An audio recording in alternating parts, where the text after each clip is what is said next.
Hello students, welcome back to the new video of Accounts Possible with Anuj sir। आज का हम लोगों का टॉपिक है डेप्रिसिएशन। आज हम लोग पढ़ेंगे डेप्रिसिएशन। ये क्लास 11th के लिए एक चैप्टर है, उसका नाम है depreciation, class 11th CBSE and ISC। सबसे पहले जानना होगा डेप्रिसिएशन होता क्या है। देखिए, डेप्रिसिएशन सभी टेंजिबल फिक्स्ड असेट्स पे लगता है। एक्चुअली में डेप्रिसिएशन है क्या? डेप्रिसिएशन है fall in value of asset due to its use. जब किसी भी असेट को हम यूज़ करते हैं तो उसकी वैल्यू दिन पे दिन गिरती जाती है या दिन पे दिन कम होती जाती है। उसकी जो वैल्यू कम हो रही है, इसी को हम लोग डेप्रिसिएशन कहते हैं।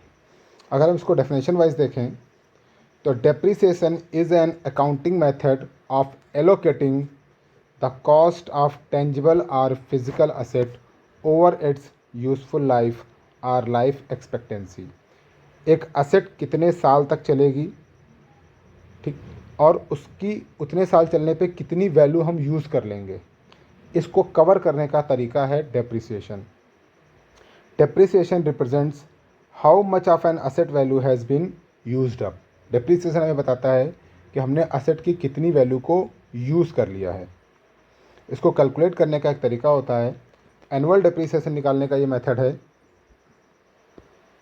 ये जो फार्मूला है ये एनुअल डेप्रिसिएशन निकालने का है। Cost of fix asset minus salvage value, इसको समझना। इसको सैल्वेज वैल्यू भी बोलते हैं, इसी को हम लोग स्क्रैप वैल्यू भी बोलते हैं, और इसी को हम लोग रेसिडुअल वैल्यू भी बोलते हैं। अब ये तीनों है क्या? ये तीनों एक ही हैं। ये वो वैल्यू होती है जो एक एस्टिमेटेड वैल्यू होती है after the use of an asset. अगर सपोज़ करिए 1 लाख रुपए की एक असेट है और ये 10 साल चलेगी और 10 साल के बाद ये 10,000 में बिक जाएगी, तो ये जो 10,000 रुपये में ये असेट बिक रही है, यही है इसकी स्क्रैप वैल्यू।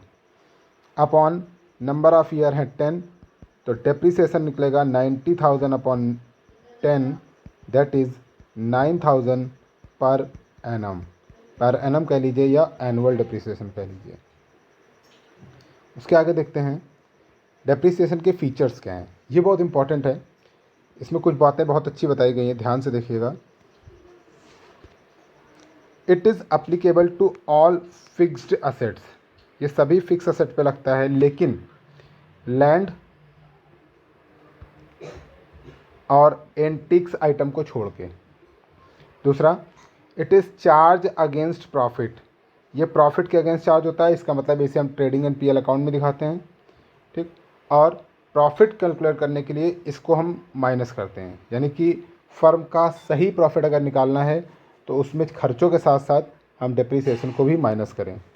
इट डिफ़र्स फ्रॉम, ये बहुत इंपॉर्टेंट पॉइंट है, इट डिफ़र्स फ्रॉम मेंटेनेंस एक्सपेंसेस। अब क्या होता है, कोई असेट अगर परचेस करके आई तो हो सकता है महीने, 2 महीने, 6 महीने, साल भर बाद उसमें कुछ मेंटेनेंस का खर्चा है।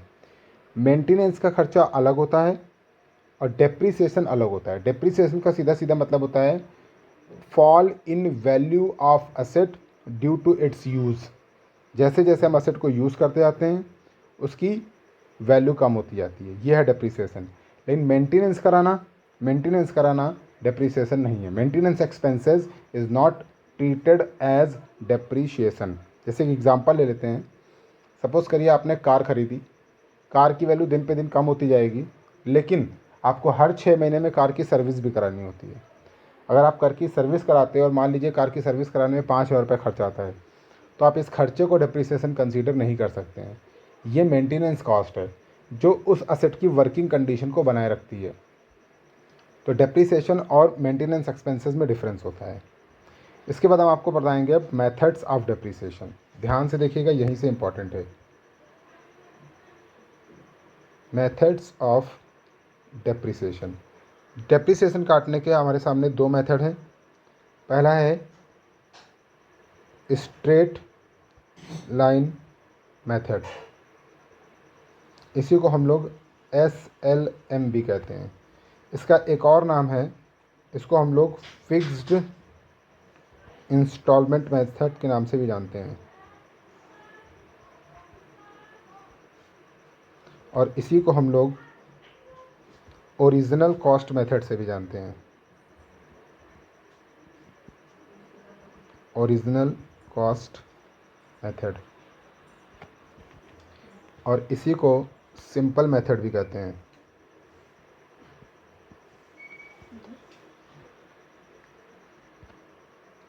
ठीक, अब आगे बढ़ते हैं। एक दूसरा मेथड होता है रिटन डाउन वैल्यू मेथड।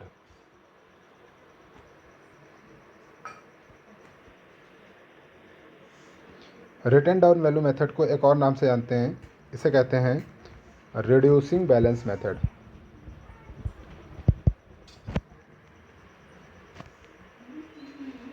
अब दोनों तरीके के क्वेश्चंस में डिफरेंस क्या है वो हम आपको बताने जा रहे हैं, और फिर उसके बाद इसका एक क्वेश्चन कराएंगे आपको, या पहले हम आपको क्वेश्चन ही समझा देते हैं। सपोज़ करिए आपने 1 अप्रैल 2020 को एक मशीनरी परचेस करी 1 लाख रुपए की। फर्म 10% पर एनम से डेप्रीसिएशन चार्ज करती है, यानी कि हर साल फर्म 10% से डेप्रीसिएशन काट लेती है, कम कर देती है।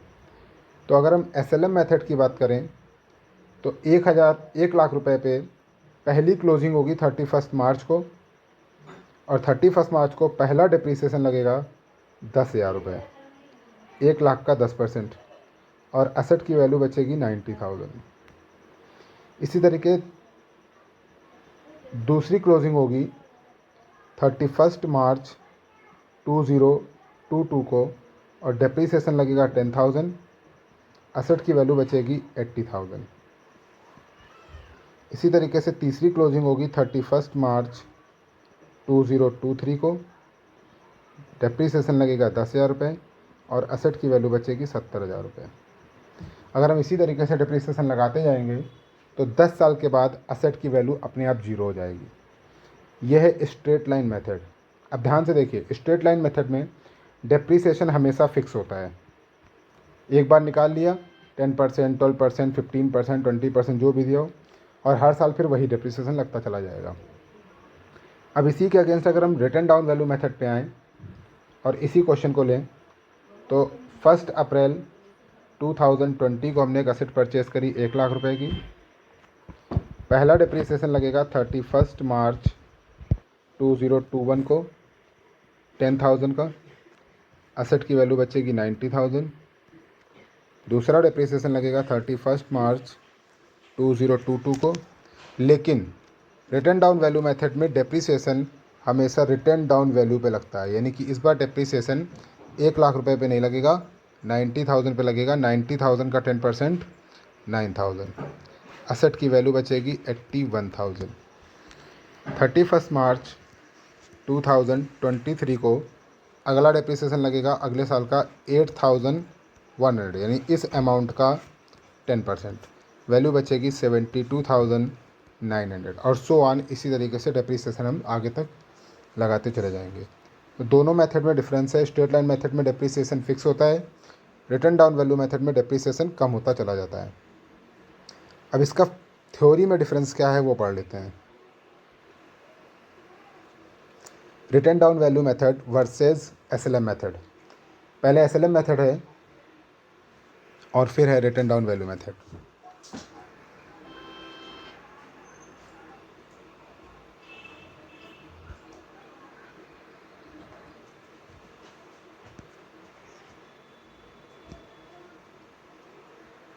चलिए, depreciation is calculated on original cost.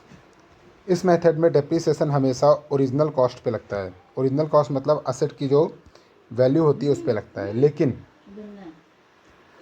WDV में ओरिजिनल कॉस्ट पे नहीं लगता है, जो डेप्रिसिएशन काटने के बाद असेट की वैल्यू बचती है उस पे लगता है। The amount of depreciation remain the same, ये इंपॉर्टेंट है। SLM मेथड में डेप्रिसिएशन हर साल एक जैसा रहता है, जबकि रिटर्न डाउन वैल्यू मेथड में डेप्रिसिएशन की वैल्यू लगातार हर साल कम होती चली जाती है।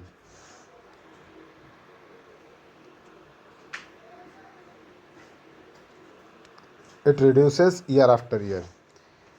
एक चीज़, SLM मेथड में डेप्रिसिएशन आखिरी तक जब आप लगाओगे तो उसकी वैल्यू जीरो हो जाएगी।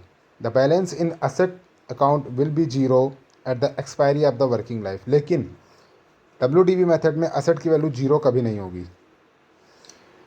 दूसरा, SLM मेथड आसान होता है, इसीलिए इसको ओरिजिनल मेथड या सिंपल मेथड भी कहते हैं। Calculated the rate of depreciation easy. It is a little difficult, not more difficult, but it is a little difficult. And the combined cost on account of depreciation repair is lower in initial year and higher in later year.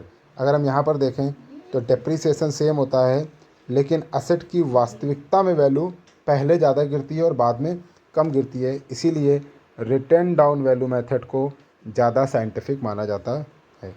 अब हम इसके accounting treatment को इसके अगले video में सीखेंगे। तब तक के लिए थैंक यू।